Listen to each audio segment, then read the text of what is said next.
Hello and welcome to Off My Shelves, and in this episode we're going to be looking at volume 1 to 10 of the Vinland Saga by Makoto Yukimura. So yeah, it's not often that I would try to tackle so many books at once, but I'm going to give it a go. But before I get into this too far, the build of the book as ever. Now all the books are uniform in build.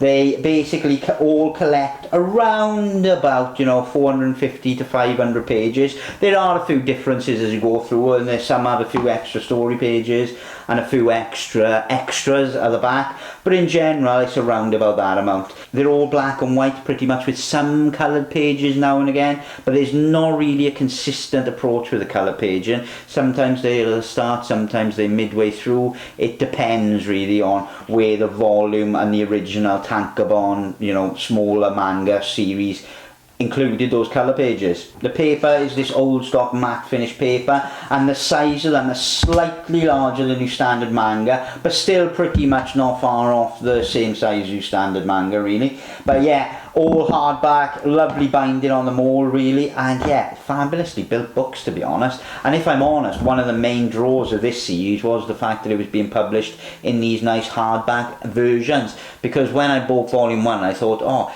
it's not often that you see certain manga in hardback versions, so I was quite happy to pick volume 1 up, and then I was absolutely and utterly hooked after volume 1. So yeah, let me try and decipher the story and try to actually get some of that across in this epic story. There are 10 volumes here, there are 11 out, and 12 is not long to come out as well. I think a month or two and 12 will be out really. The Vinland Saga is really a combination of different genres on every level.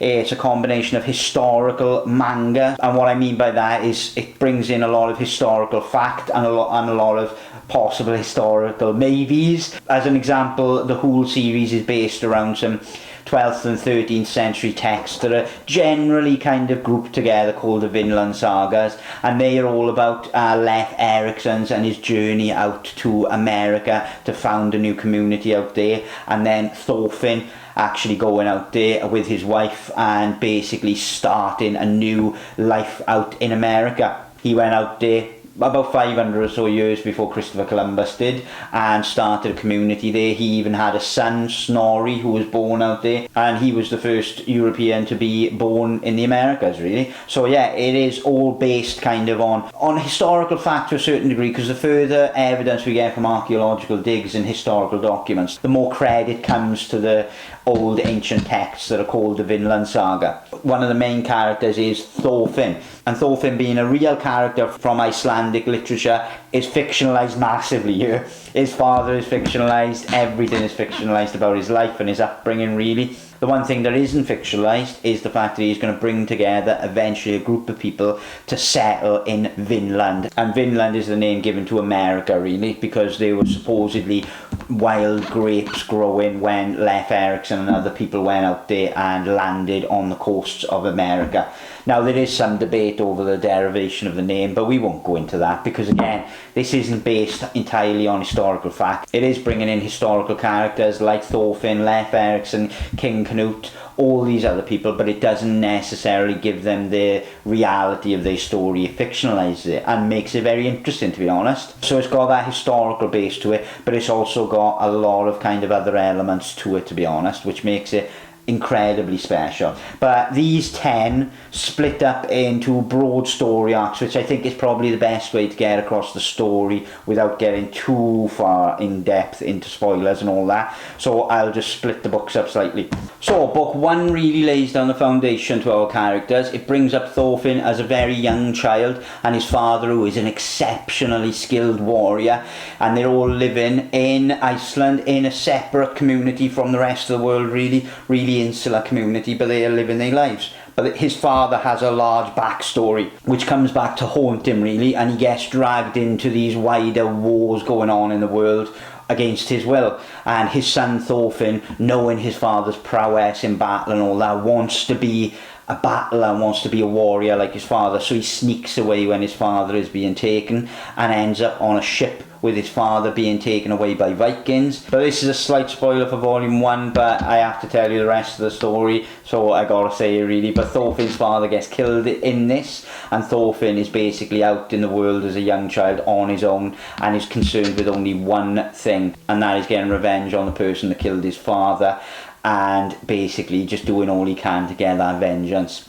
This first volume is amazing, and the battle scenes in this are absolutely phenomenal. I've said it before and I'll say it again, the battle scenes in this series are like nothing else I've read in comics really, because I get excited when they start, because they go on for page and page and page. They never really pan out as you think they're going to, and yeah, but the way they set is they like superhero kind of really stylized manga style, anime style battles, and they're great because you're going along in this historical manga and everything is going along, and the dress and the scenes and the architecture and the geography is all historical, and then all of a sudden there's this really outlandish wild anime style fight, and it just gels so brilliantly. I think it doesn't stand out or stick out, it just flows effortlessly. And yeah, if you don't like the series by the end of this one, you're not going to like any of them, that's a guarantee, I tell you, because this really lays down the foundation and sets the bar really as to how good the rest of them are.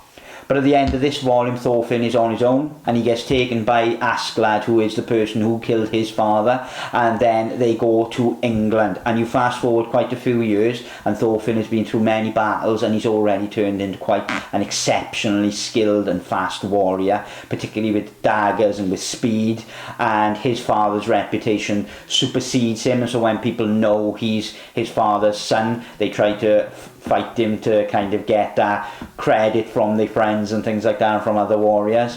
But this part of the story is all centred around the occupation of England and the domination of English forces by King Selwyn and his son Prince Canute, or King Canute. The one thing I got from this story arc that I didn't necessarily get from this one is just the amount of detail and care and attention that is put into historical accuracy. The author and artist clearly absolutely adores the history that he is kind of depicting and fictionalizing, because everything, I mean, the level of detail, I mean, when you look at the dress and the style of the clothes they're wearing is all accurate. When they play certain games and eat food in certain ways and cook food in certain ways, all of that is as accurate as you can be. The style of the housing, the style of the roofing, the wattle and daub fencing, all this type of thing.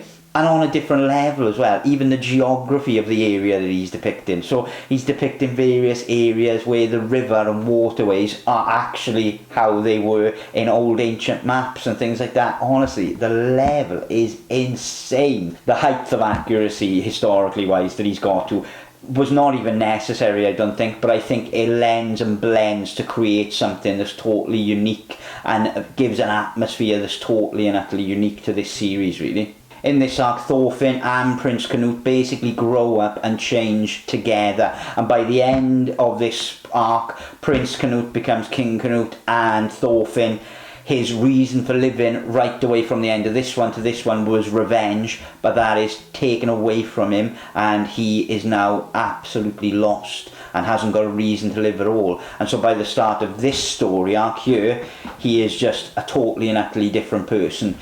Nothing like this kind of brash, over-the-top, uncaring teenager that's exceptionally good with knives.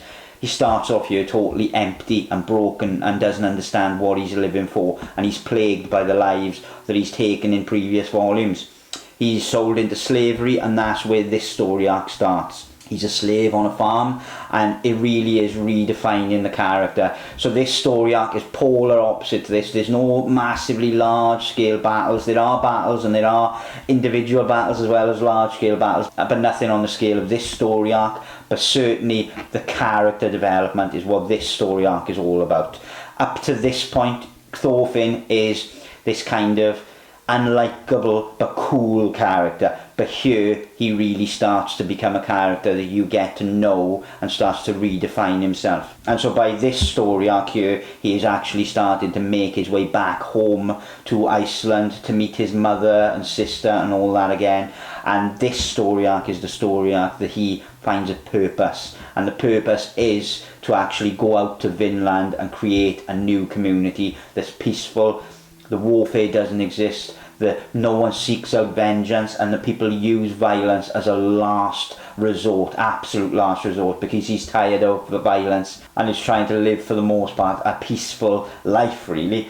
And that doesn't come easy, because the past comes back to haunt him, and the people who know his father and know his lineage come back to haunt him, and certainly this story arc is just getting underway, I think, really. But yeah, that kind of gives you the briefest possible overview, really, of these 10 books. I certainly can see these going for another 10, to be honest. The story is dense and interesting and is really just getting underway. If you are interested in manga but you haven't tried it before, this is a perfect jumping on point, I think, for manga, because it's got everything that a manga series has, but then for anyone interested in history, it's got everything that you would want there. Characterization is there, artistry is there, it's just great. And all props to the author for going to such exceptional lengths on historical research and art and writing and everything, really. But yeah, that's all I got to say about the Vinland Saga. Thank you very much for watching, and I will catch you on the next one.